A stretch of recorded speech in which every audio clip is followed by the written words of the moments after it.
ശരിക്കും ഇതൊരു dream come true moment ആണ്. I'm really lucky to have him. സാധാരണ ബ്രൈഡ്സ് ഒക്കെ പറഞ്ഞ് നമ്മൾ കേൾക്കാറുണ്ട്, ഭയങ്കര എക്സൈറ്റഡ് ആയിരുന്നു, നമുക്ക് പറഞ്ഞറിയിക്കാൻ പറ്റാത്തൊരു ഇമോഷൻ ആയിരുന്നു എന്നൊക്കെ ആ ഒരു മൊമെന്റ്.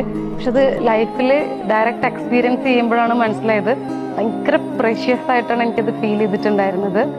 അടുത്ത ടേൺ നമ്മുടേതാണ് എന്ന് പറഞ്ഞ് ആ ഒരു മണ്ഡപത്തിലേക്ക് കാല് വെച്ച് കയറുന്ന ആ ഒരു സെക്കൻഡില് ലൈക്ക് ഒരു ഭയങ്കര ഒരു എന്താ പറയുക, ഒരു ഗൂസ് ബംസ് മൂമെന്റ് ആണ്.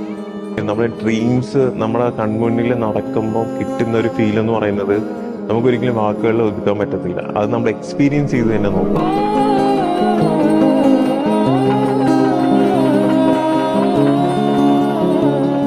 Finally we did it. I'm really lucky to have him. I'm blessed. I felt like very blessed.